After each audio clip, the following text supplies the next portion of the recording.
சொல்கிறார். இங்கே உன் வித்துக்கள்னா யாரு? இப்போ ரெண்டு பேர் இருக்கிறாங்க, பாம்பு நிற்குது, ஏவாள் நிற்கிறாங்க இல்லையா? ஸ்திரீயின் வித்தாக வந்த this is not correct answer. அல்லேலூயா. இப்போ நீங்கள் என்ன சொன்னீங்க? உன் வித்துக்கும், அதாவது பகையே உண்டு. அப்போ இயேசு கிறிஸ்துவுக்கு நமக்கு என்ன பகை வருது? உன் வித்துக்கும் பிசாசுக்கும். ஓகே, இயேசு குறிக்கிறது என்பதான் நாட் கரெக்ட் ஆன்சர்.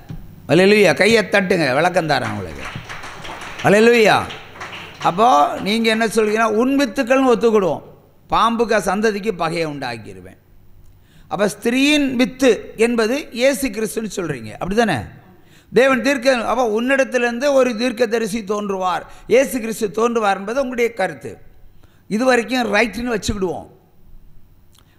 தென் படிங்க, அதுக்கப்புறம் என்ன? அதுக்கப்புறம் உனக்கும் ஸ்திரீக்கும், அதுக்கு பிறகுன்னா அதுக்கு பிறகு படி முன்னே, அவர் உன் தலையை நசுக்குவார், நீ அவர் குதிகாலை நசுக்குவாய் என்றார். அதானே பிரதர்? Listen me. அப்போ அந்த இடத்துல இப்போ என்ன சொல்கிறாரு? நீங்கள் சொல்கிற வரைக்கும் ரைட்டுன்னு வச்சுக்கிடுவோம். இப்போ அதில் என்ன வேதம் நமக்கு வெளிச்சமாய் சொல்கிறன்னு சொன்னால், அவர், அதாவது ஸ்திரீ, உங்கள் பாணியில் அவர், ஸ்திரீயின் வித்தாகிய இயேசு கிறிஸ்து உன் தலையை நசுக்குவார், சாத்தானுடைய தலையை நசுக்குவார் என்பது உங்களுடைய கருத்து, ரைட்டா?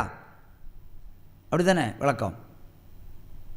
உன் வித்துக்கும் அவள் வித்துக்கும் பகையை உண்டாக்குவேன். அடுத்து அவர் உன் தலையை நசுக்குவார். இதுக்கு விளக்கம் சொல்லுங்க பிரதர்.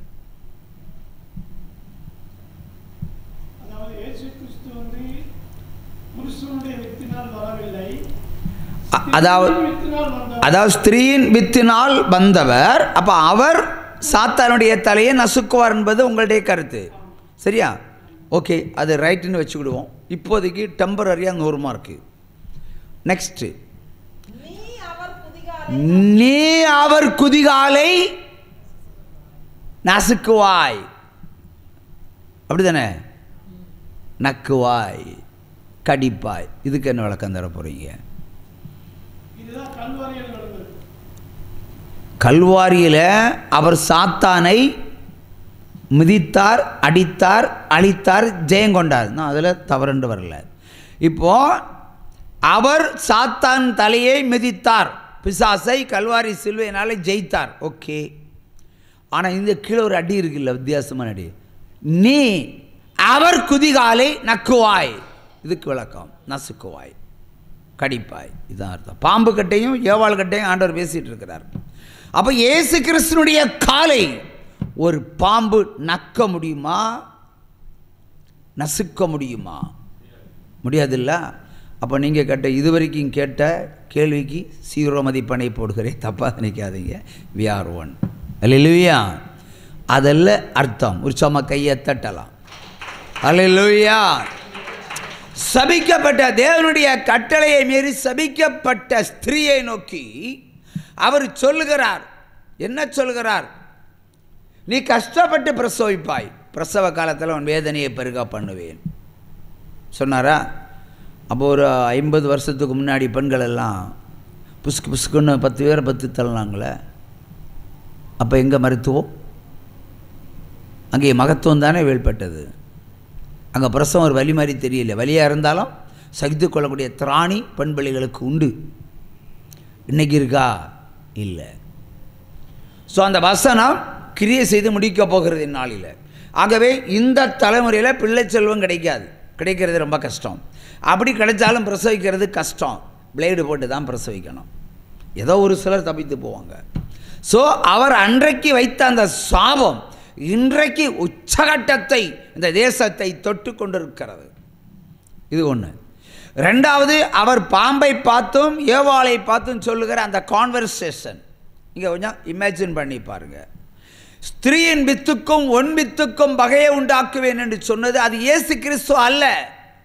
ஸ்திரீ வித்துக்கள்லாம் நம்ம we are the people. இயேசு கிறிஸ்துவை அங்கே சொல்ல முடியாது. அவர் தேவன் எல்லாம் பேசி கொண்டிருக்கிறார். ரெண்டு பேர்கிட்ட பேசிட்டு இருக்கார். தேவன் தானே பேசுகிறார். உன் வித்துக்கும் அவள் வித்துக்கும், பாம்புக்கு சந்ததிக்கும், பாம்பு எத்தனை முட்டையிட்டு குஞ்சு பொரிக்கிறதோ, எத்தனை குட்டிகளை போடுகிறதோ, இந்த பாம்பு சந்ததிக்கும் பாவம் செய்து மீறின உன்னுடைய சந்ததிக்கும் பகை உண்டாக்குன்னு சொன்னா, ஸ்திரீ ஏவாளுடைய வம்சம் வியார் நம்மை பார்த்து தான் சொல்லி இருக்கிறார். அதை இயேசு கிறிஸ்துக்கு பொருந்தாது. ஏன்னா தேவன் அது இல்லையா, அதே தேவன் தான் பிறந்தார். அப்படின்னா அவர் என்ன இருக்கணும், நான் வந்து ஒரு இடத்துல பிறப்பேன், நான் உன் தலையை நசுக்குவேன் என்று சொல்லலை. அப்படி நசுக்குவேன்னு சொல்லியிருந்தாலும் அந்த காலை, உன் காலை அவர் நசுக்குவார்னு சொல்லியிருக்கார்கள். எப்படி, how is possible, that's not suitable. ஆகவே அங்கே ஸ்திரீயின் வித்துன்னு சொன்னால் இயேசு கிறிஸ்து அல்ல, அது தவறான உபதேசம் தேசத்தில் கொடுக்கப்படுகிறது, திருத்திக் கொள்ள வேண்டும். அங்கே நம்மை பார்த்து சொன்னார். இன்னைக்கு பாம்பை நம்ம எங்கே வச்சு அடிப்போம்? பாம்பை கண்டா எங்கே அடிப்போம்? தள்ள அடிப்போம். பாம்பு நம்ம எங்கே கடிக்கும்? குதிகால தான் கடிக்கும். இதுதான் ஆன்சர். இப்போ பாம்புக்கு மனுஷர் பாம்பை கண்டா நம்ம விரட்டி விரட்டி அடிப்போம் இல்லையா, விரட்டி விரட்டி அடிப்போம். பாம்பு நம்மளை கடிக்கும் முன்னாடி அதை நம்ம தலையை அடித்தா தான் ஒத்த அடிக்கு சாகும்னு தெரியும். ஆகவே இந்த கிறிஸ்தவன் நம்முடைய வம்சம், இந்த ஜனங்கள் பாம்பை கண்டா அடிப்போம், ஆனால் பாம்பு நம்மை கண்டா கடிக்கும். இதான் பகையை உண்டாக்குவேன். அதாவது பாம்பை கும்பிடுகிறவர்களுக்கும் தேவனை கும்பிடுகிறவர்களுக்கும் பகையை உண்டாக்குவேன் என்பதான் மெய்ப்பொருள். 100 மார்க்கை நான் எடுத்துக்கொள்கிறேன். உற்சாகமா கையை தட்டி, சிங்கக்கேவியோ சூளை நெருப்போ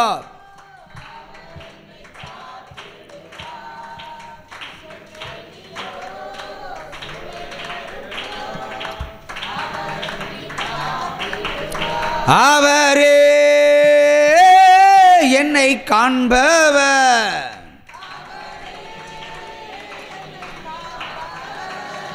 அவரே என்னை காண்பவர்.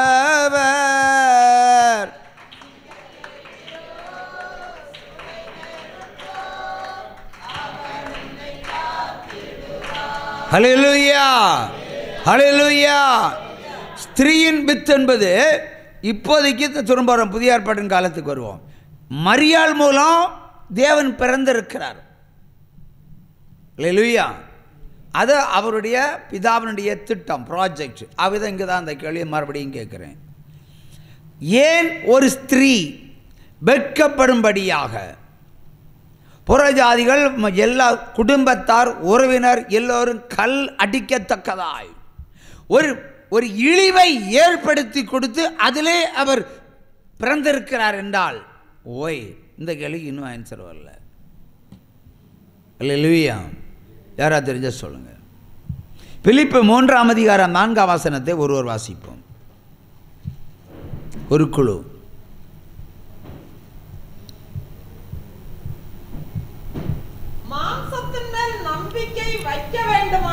மாம்சத்தின் மேல் ஒருவன் நம்பிக்கை வைக்க வேண்டுமானால் நானும் வைக்கலாம். வேறொருவன் மாம்சத்தின் மேல் நம்பிக்கையாய் இருக்க வேண்டும் என்று நினைத்தால் நான் அதிகமாகவே செய்யலாம், இன்னும் அதிகமாக செய்யலாம். அல்லேலூயா. இப்போ மாம்சத்தின் மேல் ஒருவன் நம்பிக்கை வைக்கக்கூடாது என்ற ஒரு மெய்யான சத்தியம்தான் அந்த பிறப்பு. ஒரு சும கையை தட்டலாம். அவருடைய பிறப்பு மாம்ச பிறப்பா ஆவியில பிறப்பா? ஆவியில பிறப்பு. ஆவியில பிறக்கிறதுனால உலகத்தை குறித்து கவலைப்பட வேண்டிய அவசியமே கிடையாது. உலகம் தூற்றினாலும் நம்ம என்ன கிறிஸ்தவர்களானாலே எல்லாரும் கல்லால் அடிக்கிறாங்க இல்லையா? கிறிஸ்தவனாலே வெட்கப்பட்ட ஒரு சமுதாயம், ஒத்துரப்படுகிற சமுதாயம். ஒரு நாளும் இயேசு கிறிஸ்துவை கூப்பிட்டாலும் உண்மையை தர மாட்டார். அதுதானே உண்மை. எந்த ஆசீர்வாதத்தையும் நம்ம பெற்றுக்கொள்ள முடியாது. புறஜாதியெல்லாம் ஏயா உன் தேவன் உனக்கு உண்மையை கொடுக்கலையே, இதுதானே கேட்டுக்கிட்டு இருக்கான். அதானே நிஜம். ஆனால் அவருடைய பிறப்பினுடைய ரகசியம் என்னவென்று சொன்னால், நீ மாம்சத்தின் மேல் நம்பிக்கை வைக்காத. ஆகவே மாம்சத்தை ஜெயிப்பதற்காகவே மாமிசத்தினுடைய சரீரத்தினுடைய கர்ப்பபாத்திரத்தில் மற்றவர்கள் இழிவுபடுத்தினாலும் பரவாயில்லை, ஆவியின் சத்தியத்தை வெளிப்படுத்த நான் இவ்விதமாய் வந்தேன் என்று சொல்கிறார். கையை தட்டலாம்.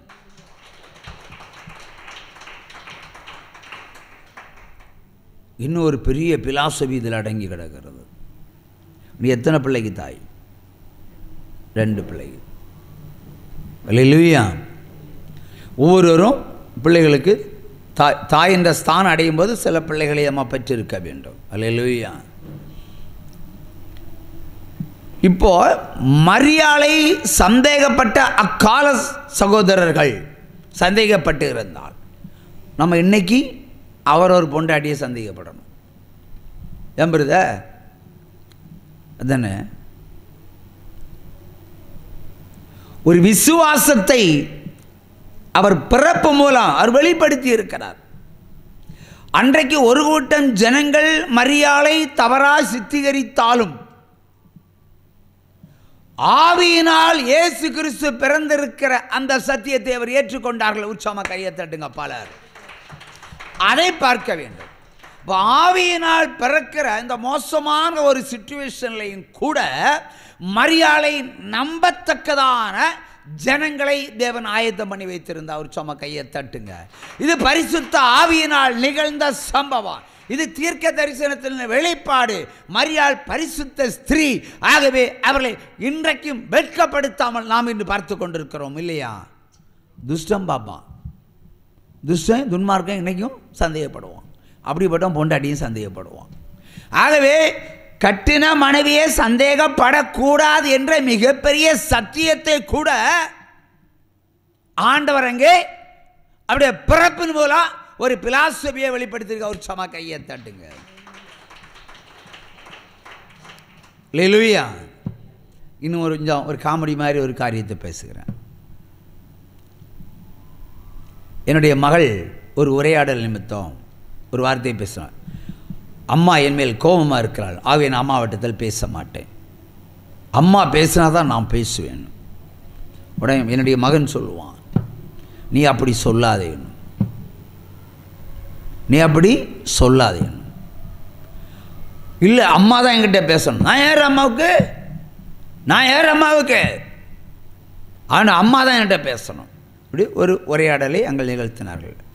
அப்போ நான் கேட்குறேன், ஒரு காமெடின்னு சொன்னேன்ல, ஆமாம் நீ யார் நான் கேள்வி கேட்குறேன்.